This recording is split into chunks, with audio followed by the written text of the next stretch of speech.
Sebelum lanjut nonton video ini, jangan lupa subscribe, like, and share ke teman-teman kalian. Bismillahirrahmanirrahim. Assalamualaikum warahmatullahi wabarakatuh. Apa kabar anak-anak? Alhamdulillah, luar biasa, Allahu Akbar. Semoga kita selalu sehat dan tetap semangat. Dan semoga krisis pandemi COVID-19 segera usai dan kita bisa kembali berangkat ke sekolah setiap hari, bisa bermain bersama, belajar bersama, beraktivitas bersama di sekolah. Dan tentunya kita rindu untuk sekolah, rindu dengan teman-teman kita, rindu dengan suasana di sekolah. Anak-anak, marilah kita buka pembelajaran kita kali ini dengan membaca basmalah. Bismillahirrahmanirrahim. Pada pembelajaran kali ini kita akan membahas beberapa hal, akan belajar tentang beberapa hal. Yang pertama adalah makanan sehat dan bergizi, yang kedua adalah tentang sistem pencernaan, yang ketiga adalah tentang iklan. Ya. Yang pertama tentang makanan sehat dan bergizi. Anak-anak, selaku makhluk hidup, salah satu cirinya adalah membutuhkan makanan. Termasuk kita manusia, kita makhluk hidup. Selama kita masih hidup, pasti kita membutuhkan makanan. Akan tetapi makanan yang kita makan haruslah makanan yang sehat dan bergizi. Apa itu makanan yang sehat? Makanan sehat adalah makanan yang bebas bahan berbahaya dan mengandung gizi yang bermanfaat bagi tubuh. Ya, jadi makanan sehat tidak mengandung zat-zat berbahaya bagi tubuh kita. Juga di dalamnya mengandung zat yang bergizi yang dibutuhkan oleh tubuh kita. Contoh zat-zat yang berbahaya bagi tubuh kita adalah misalnya pewarna buatan, pemanis buatan, ya, kemudian yang banyak mengandung perasa atau micin, ya. Ini juga tidak baik untuk tubuh kita. Jadi makan tidak hanya semata-mata enak saja, tapi juga harus memperhatikan kesehatannya dan kandungan gizinya. Dan tentunya sebagai orang muslim kita harus memperhatikan tentang kehalalannya. Anak-anak, ada pembahasan berkaitan dengan gizi seimbang. Ya. Jadi ini adalah kelanjutan dari 4 sehat 5 sempurna. Makanan yang kita makan itu tentunya harus memperhatikan tentang gizi seimbang. Apa itu gizi seimbang? Gizi seimbang adalah susunan makanan sehari-hari yang mengandung zat-zat gizi dalam jenis dan jumlah yang sesuai dengan kebutuhan tubuh. Jadi memperhatikan juga tentang kebutuhan tubuh, sehingga kita makan tidak kurang juga tidak berlebih. Gizi yang kita butuhkan itu sesuai dengan kebutuhan tubuh juga, sehingga kurang makan itu tidak baik. Demikian juga kelebihan, berlebihan dalam makanan ini juga tidak baik. Maka ini perlunya memperhatikan tentang gizi seimbang. Di Indonesia, gizi seimbang digambarkan dalam bentuk tumpeng gizi seimbang. Anak-anak bisa lihat pada halaman 4 di buku paketnya. Itu ada gambar gizi seimbang. Ada beberapa tingkatan. Tingkat pertama atau tingkat dasar dalam piramida makanan adalah menjaga berat badan dan rutin berolahraga. Ini jadi aktivitas kita sehari-hari. Ini juga dibiasakan juga untuk berolahraga dan menjaga berat badan. Karena kalau terlalu berat juga nggak baik, terlalu gemuk tidak baik juga. Terlalu kurus juga tidak baik, maka harus ideal. Tingkat kedua diisi oleh air. Dalam satu hari tubuh kita memerlukan 8 gelas air atau setara dengan 2 liter air. Ada juga yang berpendapat bahwa setiap berat badan 25 kg itu membutuhkan 1 liter air putih. Ya. Air putih, ya, misalkan minum air putih, banyak minum air putih. Setiap 25 kg berat tubuhnya itu membutuhkan 1 liter air. Sehingga jika anak-anak berat badannya kok 50 kg, ya, maka setidaknya membutuhkan minimal itu 2 liter air. Nah, itu tentang kebutuhan air pada tingkatan kedua. Sementara untuk tingkatan yang ketiga adalah makanan yang merupakan sumber karbohidrat seperti nasi, kentang, roti, jagung, dan ubi. Ini adalah makanan-makanan yang mengenyangkan, ya. Makanan-makanan tersebut biasa disebut dengan makanan pokok yang biasanya dikonsumsi 3-8 porsi sehari. Tingkat keempat adalah sayur-sayuran dan buah-buahan yang merupakan sumber serat, vitamin, dan mineral, ya. Sumber serat, vitamin, dan mineral itu bisa kita dapatkan pada sayur-sayuran dan buah-buahan, ya. Ini pada tumbuh-tumbuhan, ya, pada tingkat keempat. Sayur-sayuran sebaiknya dikonsumsi 3-5 porsi, sedangkan buah-buahan dapat dikonsumsi 2-3 porsi sehari. Tingkat kelima adalah makanan-makanan yang merupakan sumber protein, baik protein nabati maupun protein hewani. Protein nabati adalah protein yang berasal dari tumbuh-tumbuhan, ya. Protein nabati ini berasal dari tumbuh-tumbuhan seperti kacang-kacangan dan makanan olahan berupa tahu dan tempe. Ini tahu dan tempe itu biasanya bahan bakunya itu adalah kedelai, ya, yang merupakan kacang-kacangan juga. Ini sumber protein nabati. Sementara protein hewani didapat dari hewan, misalnya daging, ikan, ayam, telur, susu, ya. Ini adalah makanan-makanan yang mengandung protein hewani. Makanan-makanan yang berprotein sebaiknya dikonsumsi 2-3 porsi setiap hari. Dan tingkat tertinggi merupakan makanan yang harus dibatasi mengkonsumsinya. Hal itu karena kebutuhan tubuh akan makanan-makanan tersebut rendah. Makanan tersebut diantaranya garam, gula, dan minyak.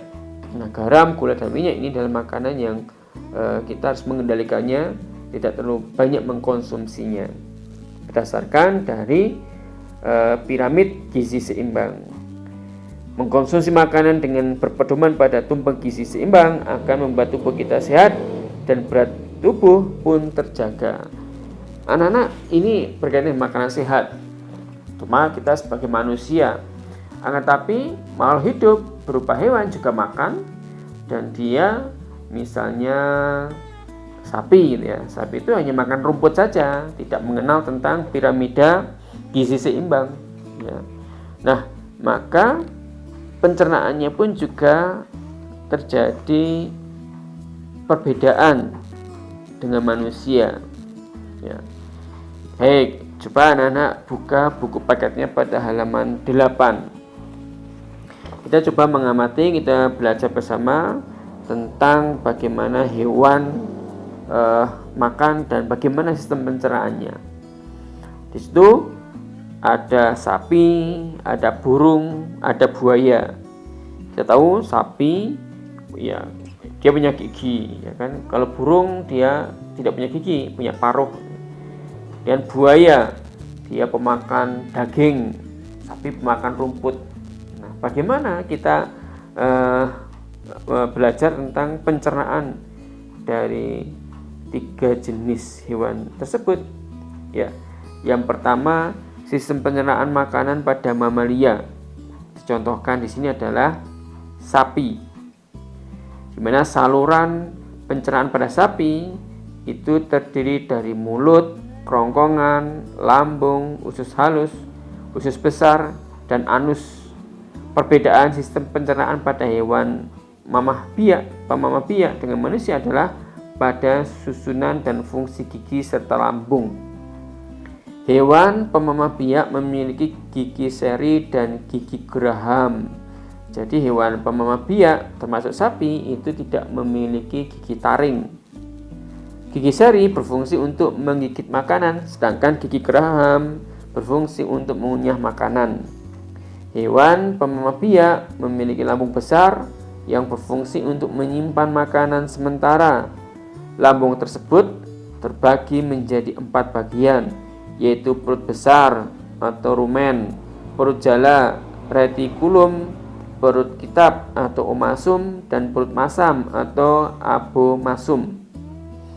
Pada proses pencernaan, makanan dari mulut akan masuk ke kerongkongan. Dari kerongkongan, makanan masuk ke perut besar dan perut jala. Di dalam perut besar dan perut jala, makanan dicampur sehingga terjadi proses fermentasi selulosa oleh enzim selulase. Enzim selulase dihasilkan oleh bakteri dan jenis protozoa tertentu yang terdapat di dalam lambung hewan tersebut. Makanan yang belum dikunyah dengan sempurna ya, dan masih kasar akan dimuntahkan kembali ke dalam mulut untuk dikunyah kedua kalinya ya. Jadi akan dihaluskan kembali pada mulut. Selanjutnya makanan masuk ke perut kita. Di dalam perut kita makanan dicerna secara mekanik. Selanjutnya makanan masuk ke perut masam. Di dalam perut masam dihasilkan asam dan enzim pencernaan. Pencernaan di perut masam menghasilkan bentuk makanan seperti bubur yang disebut kim. Jadi di perut masam ini makanan dikunyah ya, makanan sudah berupa bubur yang disebut kim. Kim selanjutnya masuk ke usus halus. Di usus halus terjadi penyerapan zat-zat makanan, sisa-sisa makanan menuju usus besar untuk dikeluarkan melalui anus sebagai feses. Nah, ini pencernaan pada sapi yang merupakan salah satu hewan pemamah biak atau hewan mamalia. Nah, bagaimana dengan sistem pencernaan pada unggas atau pada burung ya? Burung memiliki saluran pencernaan makanan berupa mulut, kerongkongan, tembolok, lambung kelenjar, lambung pengunyah atau empedal. Jadi dalam burung itu ada dua lambung, ada lambung kelenjar dan lambung pengunyah. Jadi lambung yang untuk mengunyah di lambung. Usus halus, usus besar dan kloaka. Kelenjar pencernaan berupa hati dan pankreas. Semua jenis burung memiliki paruh yang keras. Di dalam paruh terdapat lidah kecil dan runcing. Burung tidak memiliki gigi. Makanan yang dipatuk akan disimpan sementara di dalam tembolok. Biasanya pada burung pemakan biji, ya, seperti ayam. Tembolok merupakan bagian bawah kerongkongan yang membesar. Ya. Lambung burung terdiri dari dua bagian, yaitu lambung kelenjar dan lambung pengunyah. Ya, jadi perlu diingat-ingat. Ada dua lambung dalam burung, lambung kelenjar dan lambung pengunyah. Lambung kelenjar merupakan lambung yang menghasilkan enzim-enzim pencernaan untuk mencerna makanan secara kimiawi. Ya. Sementara lambung pengunyah atau disebut empedal berfungsi mencerna makanan secara mekanik. Lambung pengunyah ini berdinding tebal sehingga mampu menghancurkan makanan yang ada di dalamnya. Di bagian akhir usus besar terdapat rektum yang berakhir di kloaka. Ini pencernaan pada burung. Jadi burung itu menghaluskan makanannya itu justru di lambung karena dia nggak punya gigi. Jadi makanan seperti biji-bijian, jagung ya atau padi itu dihaluskan di lambung pengunyah.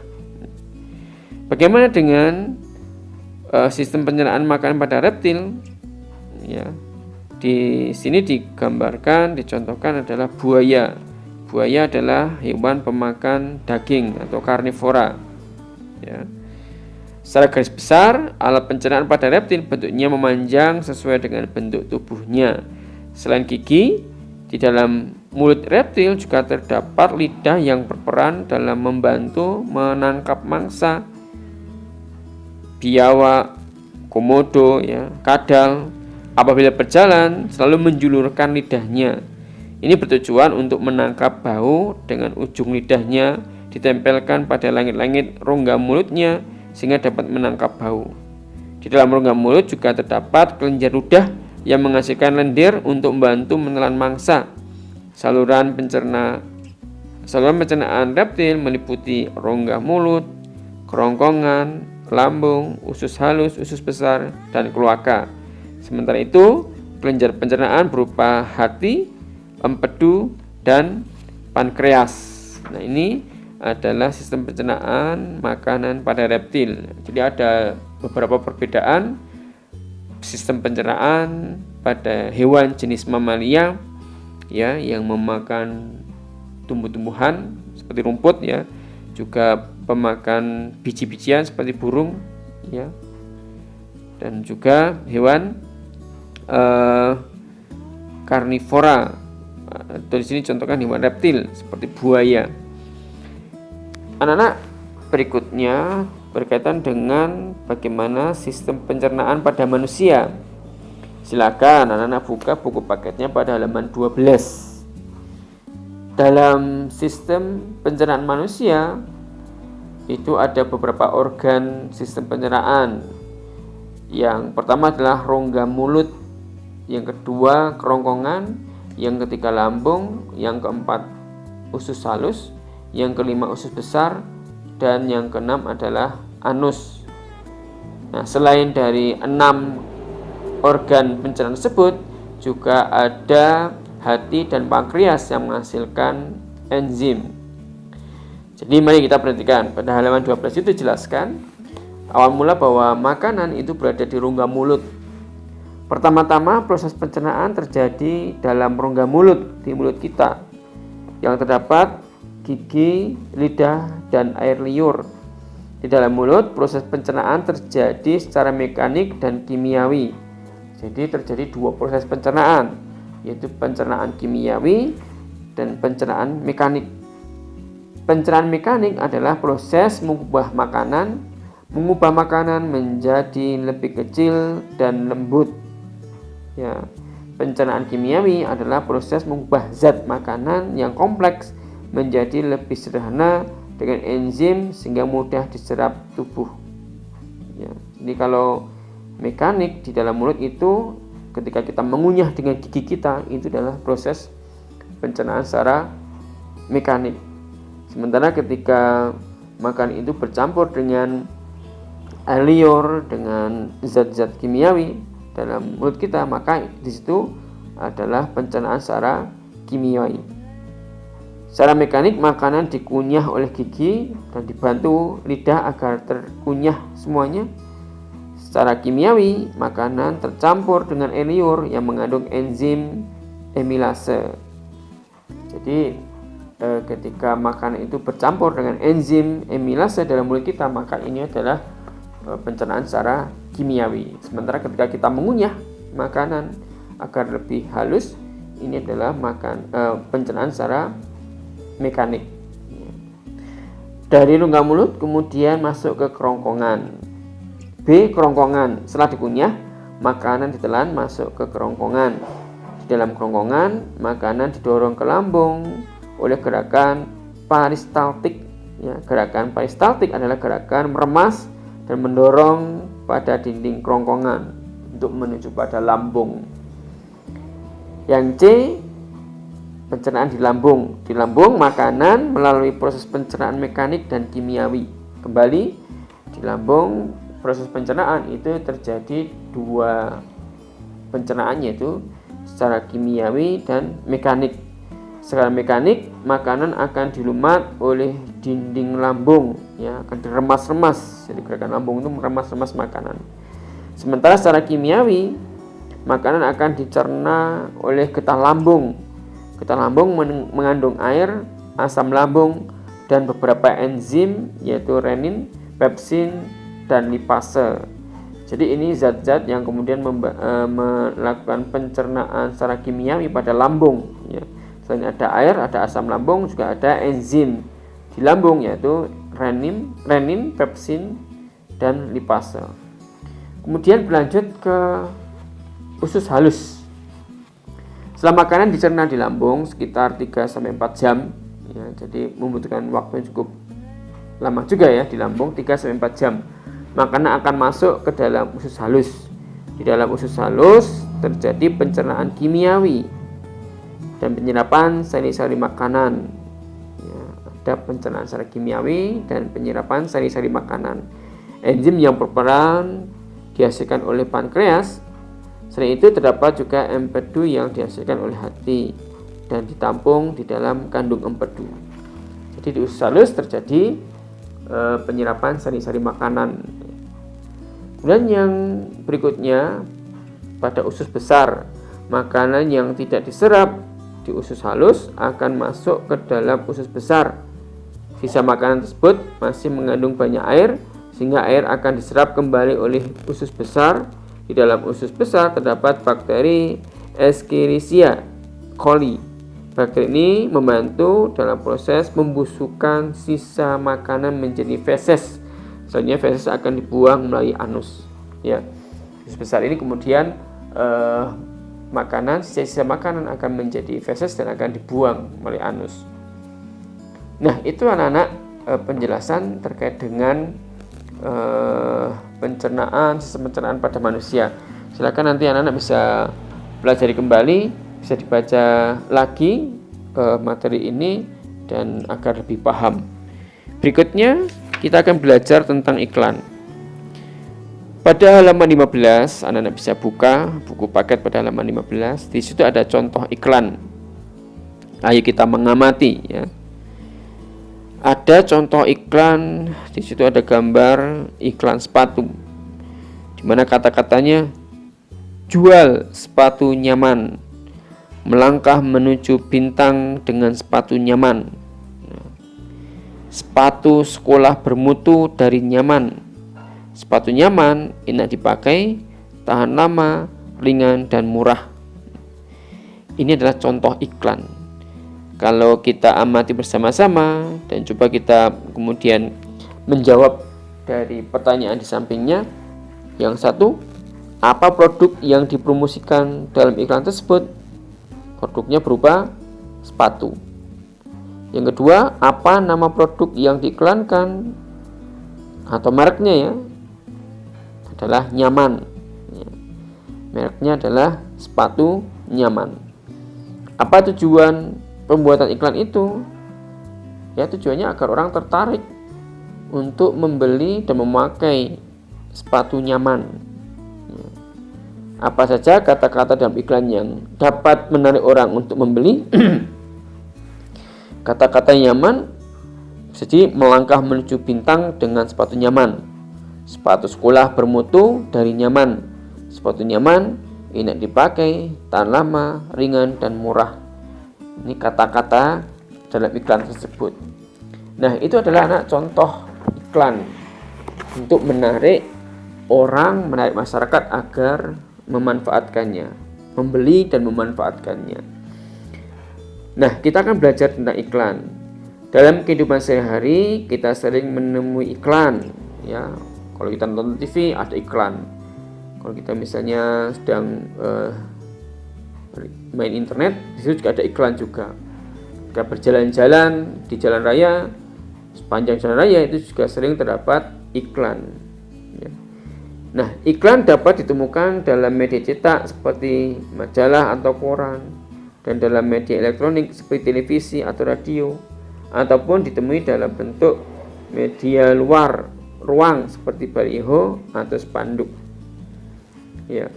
Pertama, pengertian iklan. Iklan adalah pesan atau berita yang ingin disampaikan pada masyarakat luas melalui suatu media.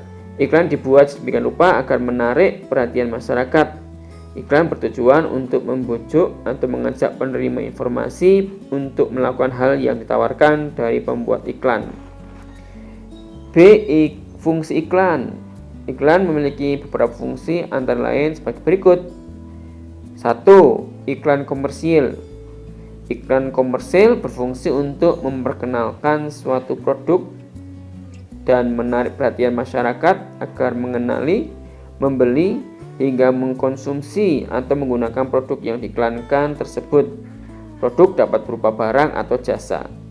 Iklan non-komersil berfungsi memberi informasi kepada masyarakat, misalnya pengumuman program pemerintah.